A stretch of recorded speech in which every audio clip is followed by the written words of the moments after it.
Hello students, welcome to System Math.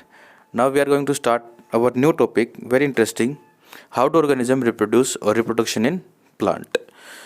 वैसे ये chapter यहाँ पर मैं क्लास 10 की भी बात करूँगा, 10th क्लास के बच्चों की भी, और यहाँ जो ये चैप्टर है ना ये क्लास 7th में भी होता है हमारे पास. सो आज हम दोनों क्लासेस के लिए ही क्या कर लेंगे, इसको प्रिपेयर कर लेंगे. बिल्कुल स्टार्ट करेंगे, पूरा समझ में आएगा, पूरी वीडियो देखना आराम से, ठीक है. और चैनल पे अगर नए हो तो उसको सब्सक्राइब कर दो, वीडियो को शेयर करो ताकि मैक्सिमम से मैक्सिमम बच्चे इसको देख पाएँ. चलिए अब स्टार्ट करते हैं. Let's start with the topic with the reproduce. What is the meaning of a reproduce? Reproduce का मतलब क्या होता है? ठीक है, रिप्रोड्यूस का मतलब होता है when a new organism is produced by a single organism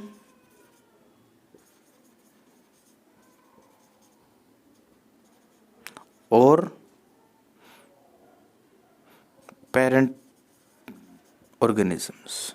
मैं समझाऊंगा आपको इस चीज़ के अंदर, या तक पूरा है ना, ठीक है.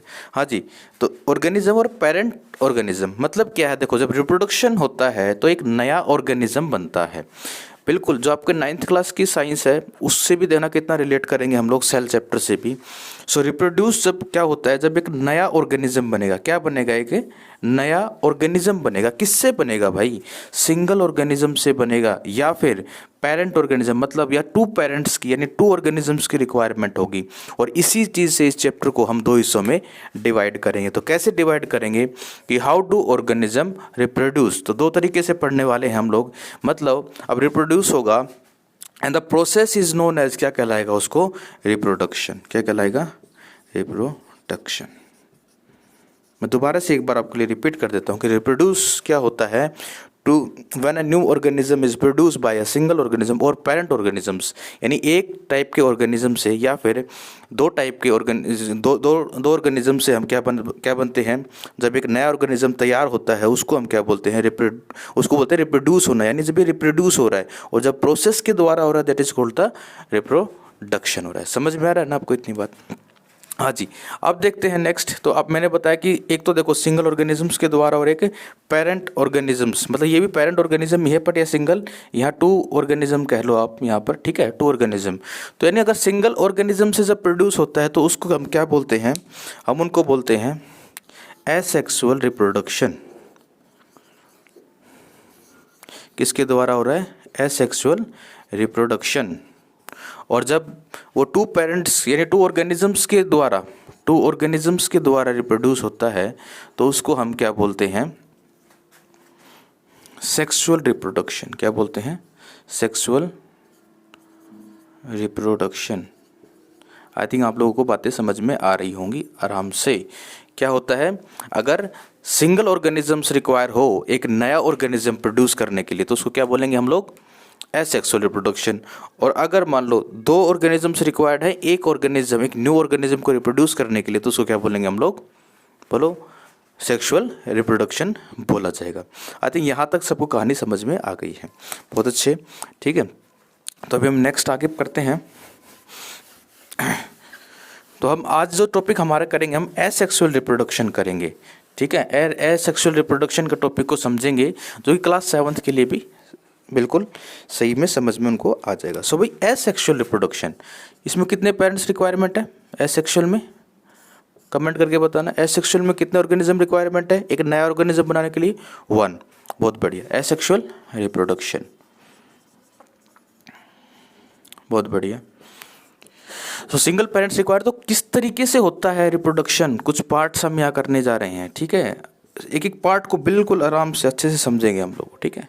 सो पहला हम जो पार्ट करने जा रहे हैं उसको बोलेंगे हम लोग फ्यूजन. क्या बोलेंगे? फिजन. क्या बोलेंगे? फिजन. फिजन का मतलब होता है एक ऑर्गेनिज्म से दो ऑर्गेनिज्म बनना या फिर दो से ज़्यादा ऑर्गेनिज्म बनना. जैसे एक एग्जांपल है कि अमीबा, ये अमीबा भाई साहब मतलब ये लगा लो साइंस की इसने तो फ्रेंचाइजी ले रखी है, कोई भी यूज़ हो जाए। अगर मुझे फूड के बारे में बताना है, सेल के बारे में बताना है या रिप्रोडक्शन के बारे में बताना है, हर जगह क्या आता है, अमीबा आता ही आता है। तो जो भाई साहब अमीबा जो है वो क्या करता है, आपको जैसे मालूम है ये किस तरीके से, मतलब ये जो ऑर्गेनिजम्स है ना स्प्लिट कैसे होते हैं। तो क्या होता है, जैसे ये अमीबा कोई शेप तो होता ही नहीं, सूडो है, सूडो मतलब जूठा, तो जूठा आदमी है तो जूठा शेप है। तो भाई क्या करेगा, पहले ये अपने दो क्या बना लेगा, ये अपने दो न्यूक्लियस बना लेता है और उसके बाद इसको ये अपने आप को क्या करता है, या इस तरीके से सेपरेट कर लेगा और यहाँ से ये डिफरेंट तो तैयार हो जाएंगे। ठीक है, तो क्या हुआ, फ्यूजन हो गया ना, यानी क्या हुआ, एक ऑर्गेनिज्म था तो दो ऑर्गेनिज्म बन गए यहाँ से। तो यानी ध्यान रखना बच्चों, अगर दो ऑर्गेनिज्म बन रहे हैं तो मैं एक एग्जांपल और लेके चलता हूँ फिर बताता हूँ आपको। ठीक है, सपोज करो हुआ क्या, अब एक और है जिसका नाम है काइस्ट। क्या है, काइस्ट। एक वो होता है यहाँ पर एक ऑर्गेनिज्म है, क्या नाम उसका, काइस्ट है। ये पता क्या करता है, इसके जो छोटे छोटे ऑर्गेनिजम्स हैं ना वो क्या करते हैं, सॉरी जो छोटे छोटे जो अंदर न्यूक्लियस हो क्या करते हैं, बहुत सारे न्यूक्लियस में कन्वर्ट हो जाते हैं, बहुत सारे न्यूक्लियस। अब आप एक बात बताओ, जब एक न्यूक्लियस में कन्वर्ट हुए, एक न्यूक्लियस में हुए, सॉरी दो में हुए तो दो बने, इतने सारे बने तो कितने बनेंगे भाई साहब, मल्टी बनेंगे ना। तो ये तो क्या होता है, ये ब्रस्ट हो जाएगा और इस तरीके से बहुत सारे काइस्ट तैयार हो जाएंगे, काफ़ी काइस्ट क्या हुए, तैयार हो गए। तो मतलब क्या हुआ, फ्यूज़न तो इसमें भी हुआ है, लेकिन कैसे हुआ, बहुत सारे क्या हो गए यहाँ पर, मल्टी फ्यूज़न। यहाँ क्या हो गया भाई, मल्टी फ्यूज़न। क्या हो गया, मल्टी फ्यूज़न हो गया।